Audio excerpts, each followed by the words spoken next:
took place in the early hours of 25th of October 1944, specifically from roughly 2 a.m. to 7 a.m. The reason the battle finished at 7 a.m. was that the entire Japanese fleet had either been sunk or retreated. Now, it works. This battle was one of 4 battles which were connected to MacArthur's landing at Leyte Gulf. I've got some maps I'll show you shortly. Very iconic photo. This gentleman here was the then president of the Philippines in exile. Oh, went too quick. Contrary to myth, this photo was not staged several times for PR. The reason for the confusion is that he landed on 3 different beaches and he had a photo op at each landing. He was a master of the PR, General MacArthur. The Battle of Leyte Gulf is not as well known as other naval battles such as the Coral Sea and Midway, and yet by some criteria it was not only the largest naval battle in World War II, it was the largest naval battle in history. The largest number of ships was the Battle of Salamis between the Greeks and the Persians in 480 BC. There were estimated 1,271 ships in that battle, but they were triremes, rowing boats, and it was fought by ramming each other. But the Battle of Leyte Gulf, by tonnage or displacement, was the largest naval battle in World War II and arguably the largest naval battle in history. Now, the Battle of Jutland was larger in terms of the number of ships who actually engaged in battle, but in terms of battle order, the Battle of Leyte Gulf was the largest number of ships. Now, you may ask, why am I talking about this?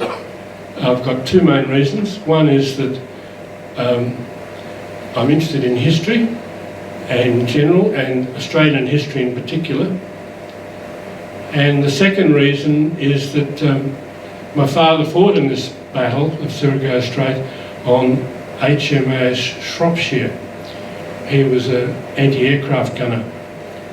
HMAS Shropshire was a gift to Australia from Britain after the sinking of the Canberra, and they didn't want to change the name of Shropshire to Canberra because the Americans had already named a ship called Canberra, and obviously that would be a source of confusion in any actual battle. It was actually President Roosevelt himself who chose that name of the USS Canberra. Right, so in terms of this particular battle, it was one of 4 battles to do with this landing. So 1, 2, 3, 4. The aircraft carriers mainly engaged up here, Admiral Halsey's 3rd Fleet, and there were other battles. Now the Surigao Strait is this strait here, coming up here. Leyte Gulf is here. MacArthur's landing took place on the island of Leyte, and the Surigao Strait battle came up through here. There were actually 2 fleets, Nishimura's fleet and Admiral Shima's fleet.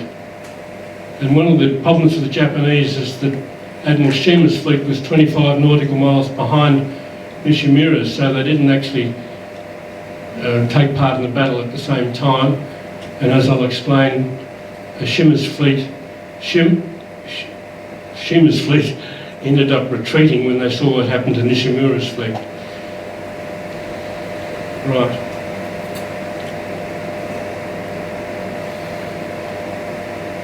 Now, the actual battle. There were 6 battleships, and interestingly, 5 of these 6 had been sunk at Pearl Harbor. Talk about revenge. One of them, the Mississippi, was not in Pearl Harbor at the time, but somewhere elsewhere. There were 8 cruisers, one of which was the HMS Shropshire, where my father was. There were, let's check my numbers.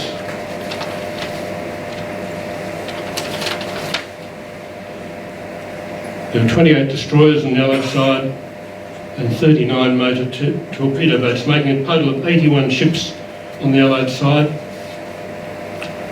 There was an Australian destroyer, the Arunta, as well. On the Japanese side, there were 18 ships, 2 battleships, 2 cruisers, 12 destroyers and no motor torpedo boats.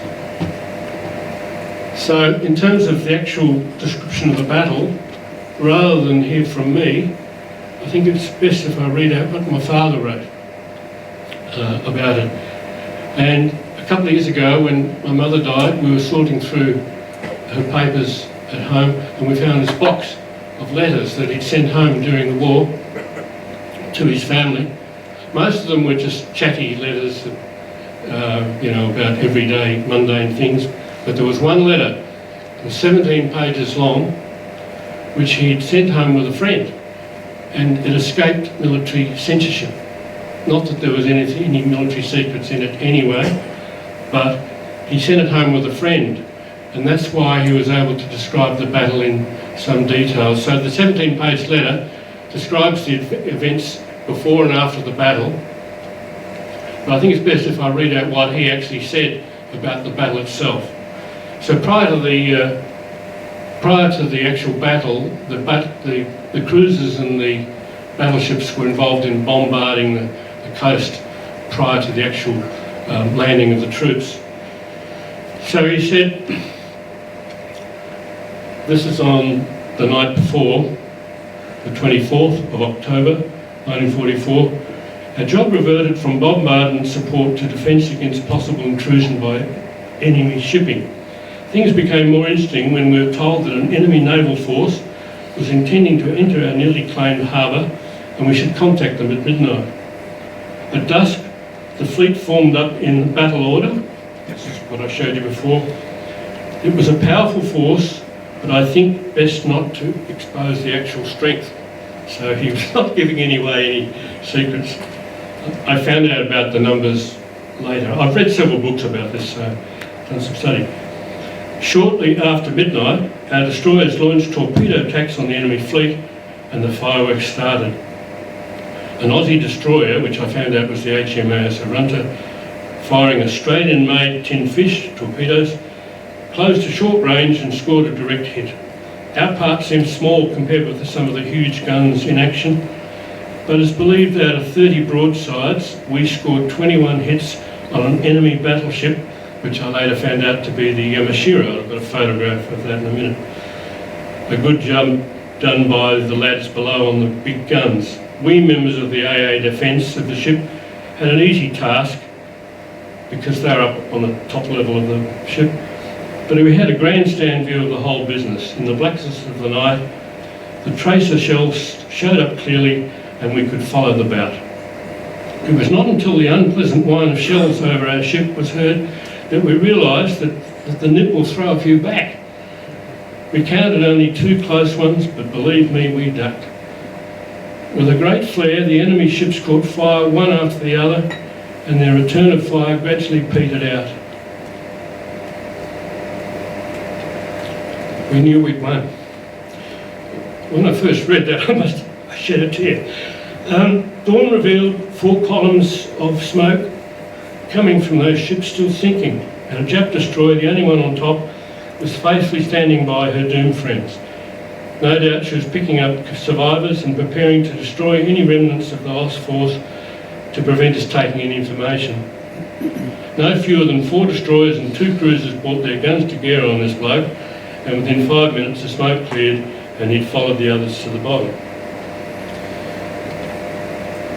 So this is the Yamashiro, and this is the Fuso, two Japanese battleships that were both sunk in this battle of the Surigao. And Admiral Nishimura went down with his ship. You can just see the enormous size of these ships. These are sailors, obviously. Absolutely enormous. About 39,000 tonnes each. They're similar battleships. They weren't the largest.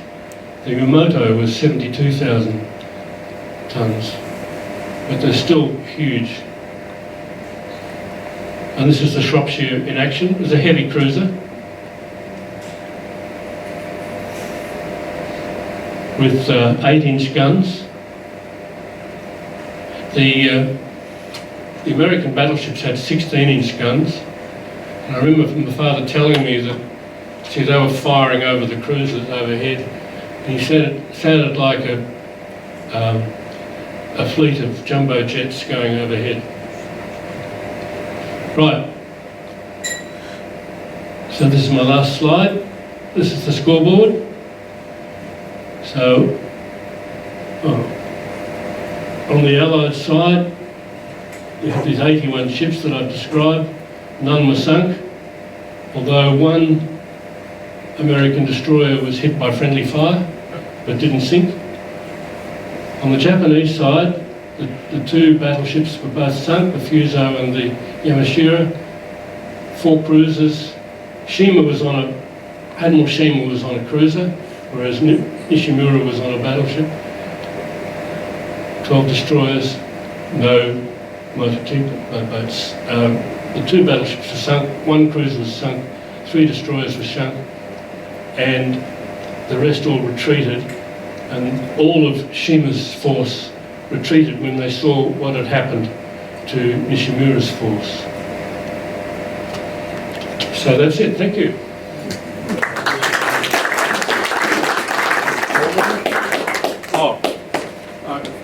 Sorry, Mr. President. Sorry, Mr. President, I forgot about this last slide. So this is a plaque to Shropshire, and it mentions on the plaque, engaged the Japanese battleship at the Surigao Strait. That was the Yamashiro, lest we forget.